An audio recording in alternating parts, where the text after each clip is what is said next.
Welcome to our tutorial on Excel conditional formatting and absolute references. To get started, we're going to download an Excel file from Canvas. So you should already be on the week 1 tutorials link. And so I'm just going to click on this Excel file and download it. And after I save it, generally if you're using Google Chrome, you should get a little tab to open the file that you just downloaded. By default, it'll be in your Downloads folder, but you can click on it to open the file and visit it. Anytime you download a file from the internet, you're going to get a tab here for protected view, and you won't be able to edit it until you click the Enable Editing button. As you can see in this file, I have a list of instructions and another tab where we're going to do our work. Let me zoom in here, make it a little bigger for the video.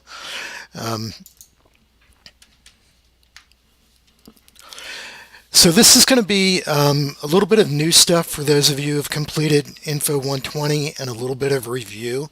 So I'm assuming that everybody knows the basics of moving their way around Excel, entering formulas, and doing some basic formatting.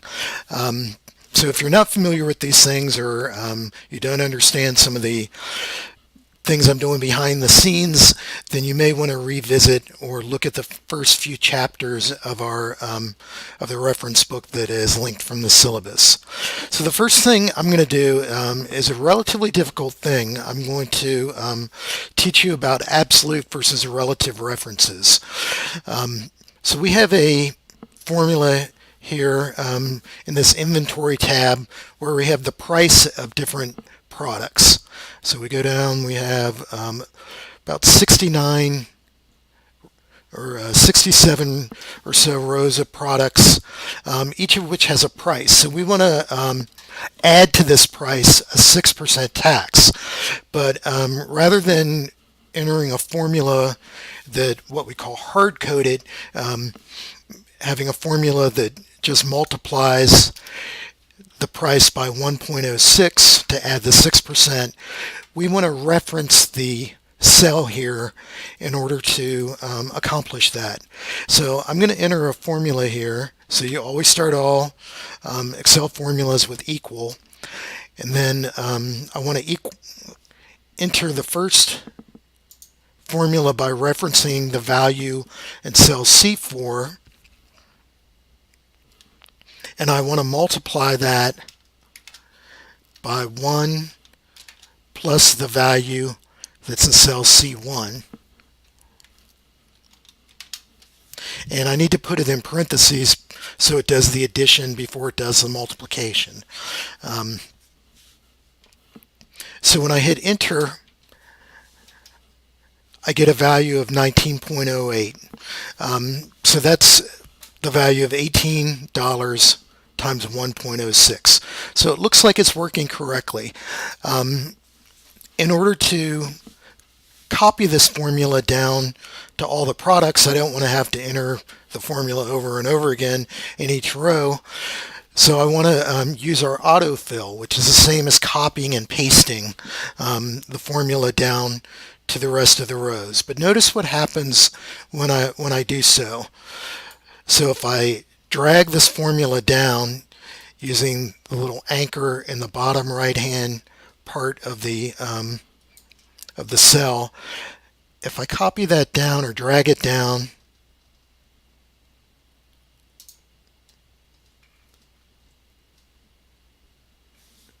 notice in row 2 it's already not working.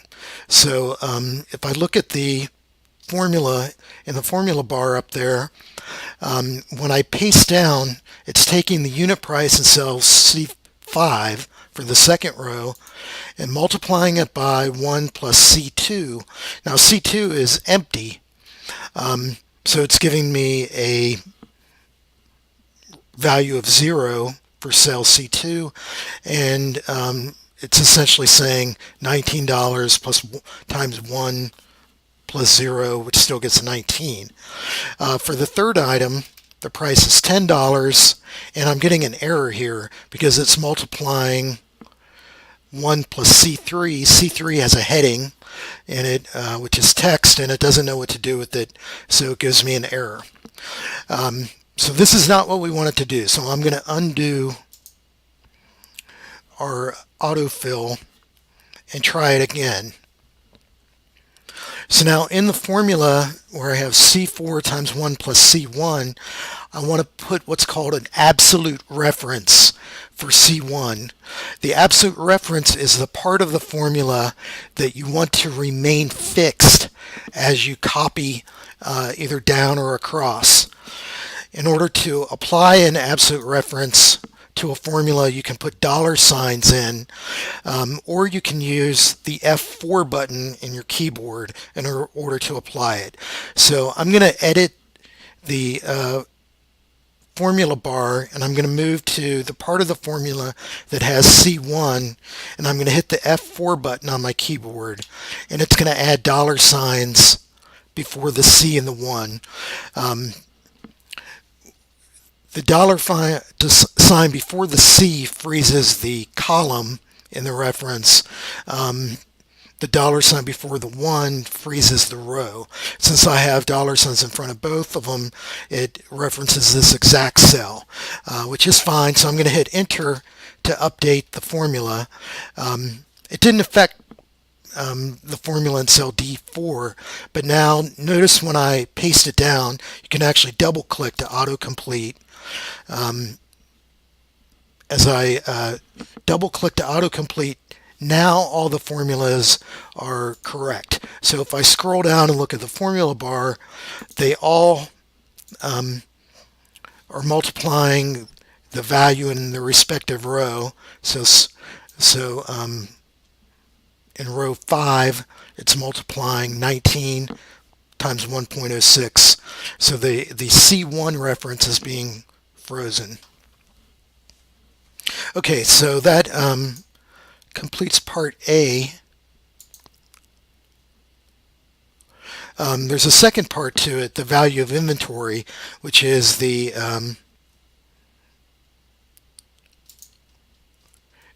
price times the number in stock that we have. So how much money do you have tied up in a particular product? So for this, is that Che? I'm not sure what that is. That would be $18 times 39. So I'm going to multiply the value in cell C4 times the number that we have in stock, E4, and it shows that we have $702 tied up in this product. Now for this one, we actually want the formula to change for all parts of the formula. So for row 5, we want it to be C5 times E5. We don't want to freeze any portion of that formula, so you don't need an absolute reference in column F. So I can simply move to the lower right hand side of that cell until my icon becomes a little plus sign, and double click to autocomplete or copy and paste down to the bottom of the spreadsheet.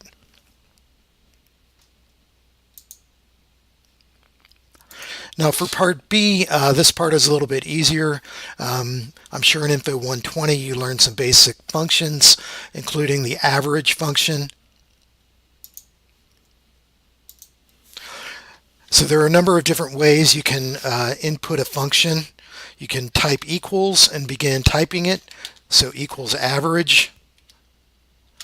Another way I could have done that is by going up to my insert function button up here in my toolbar, and I could get a list of functions, so I could select average, or I could search for it.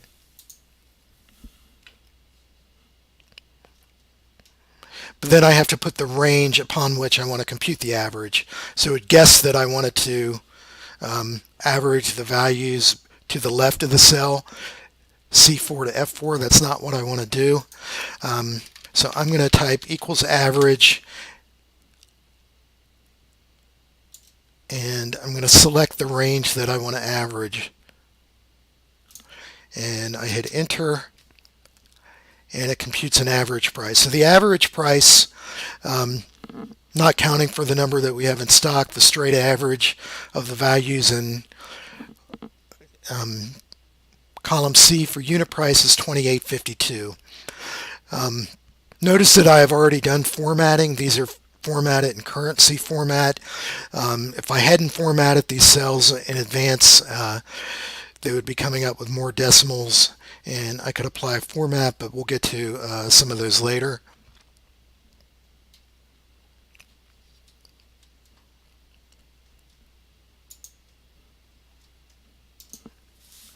Now in cell C, we want to look down the list of in stock and count how many items we have out of stock. So just kind of manually viewing it, I see there's a 0 here and a 0 here. You probably in Info 120 did not use a formula called COUNTIF. So just as an example to introduce you to a new useful function, we're going to use a COUNTIF function. And to do that, let's look at the insert function window, because we may not be familiar with the parameters of how to phrase a COUNTIF. So I'm going to look for COUNTIF and click OK. And the first thing I want is my range. So what column am I looking at to evaluate the data? And I'm going to look in column E, E4 to E70. And the criteria I want to look at is equal to 0. So I'm just going to type a 0 in as the criteria to look for. And notice in the insert function window that pops up, when you type in some data or select data, it gives you a preview. So next to range E4 to E70, it shows you the values that are contained in that range. And in the criteria at the bottom here, where it says equal 4, it gives you a sneak preview of what the results are going to be.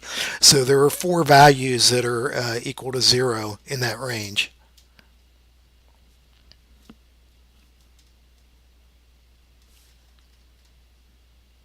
So I've done a little bit of work here.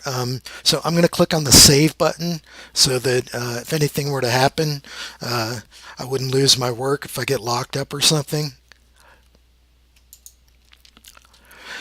All right, so in Part D, we're going to learn conditional formats. Conditional formats are visual things that you can add to kind of jazz up your spreadsheet. So we just counted the number of items that were out of stock. But in order to view which particular items were out of stock, the user would have to kind of scroll down and look for the zeros. So I'm going to add what's called a conditional format to identify values that are equal to 0 in the range using a conditional format. So before you use a conditional format, you want to select the range that you want to apply it to. So I'm going to select the values in column E, and then I'm going to select conditional formatting, and I'm going to go to highlight cells equal to, and then I'm going to input a 0 to select in red values in that range that are equal to 0. So I click OK, and if I scroll down, I see that it's highlighted in red values that are equal to 0 in that range. And it's not a one-time assessment. It's if a value becomes 0, then it automatically applies the format. So that's why it's called conditional format. It only does so if it meets the condition. So let's add a second conditional format. Let's suppose that they want to see values in red that are equal to 0, things that are out of stock, but have a little warning color in yellow if things are getting low. So let's add a conditional format Again, highlight cells rules, but this time we'll use the between option. And I'm going to select 1 between 1 and 9. And this time instead of red, I'm going to click the drop down box and change to yellow. So I'm going to click OK, and it doesn't replace the first rule. So notice they're both. So if the row 4 in stock value becomes 0, it puts a 0 in. If it becomes, say, 5, it would change it to yellow.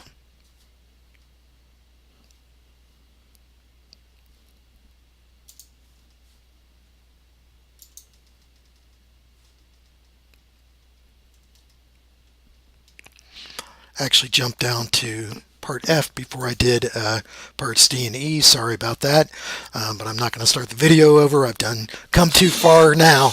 But anyway, the conditional formats can be done kind of in any order. So let's go back up to column D. This time we're going to add a visual to the unit price to add a data bar. So I'm going to do the same type of process. I'm going to select the data in column C that includes the prices. And I'm going to go to conditional formatting, and I'm going to add a data bar. You can see you can choose whatever kind of style you like. I'm just going to click the default blue data bar option. And it adds a kind of visual to show how large the prices are relative to one another. So you can see our $263 price is our biggest, so it is highlighted totally in blue, but smaller values have smaller charts. It's just a way to kind of jazz up your data to show kind of an in-column bar chart. Okay, so back to the instructions. I've got one last thing that's an icon set. It works similar to the data bar that we just showed.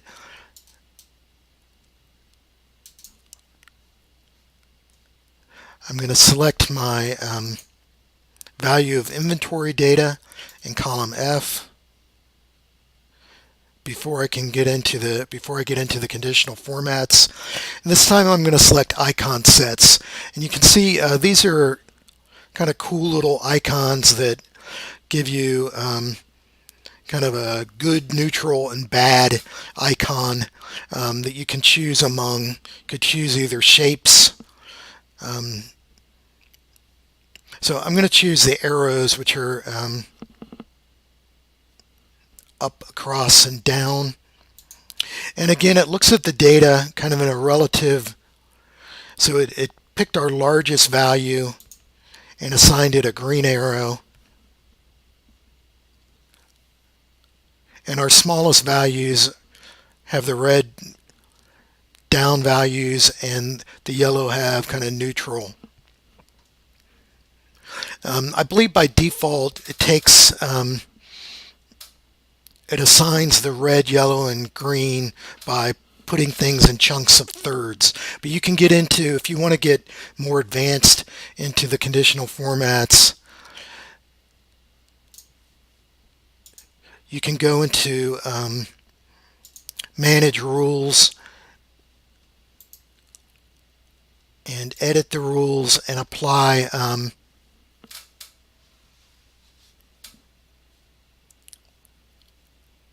more specific things. So by default, the top 67 things that are greater than 67 percentile are assigned the green icon.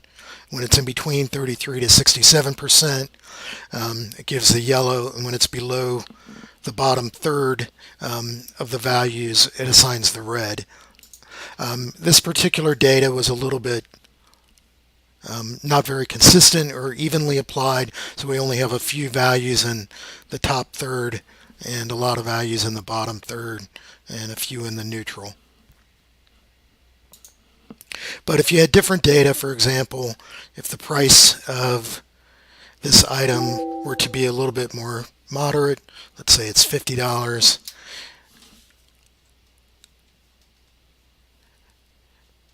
then it would automatically be applied differently.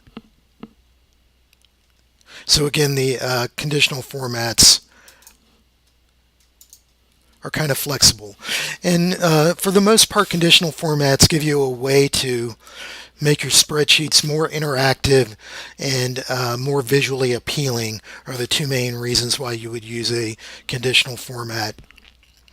Okay, so thank you for bearing with me in the introduction. And after this, we'll move on to the second part. Thank you.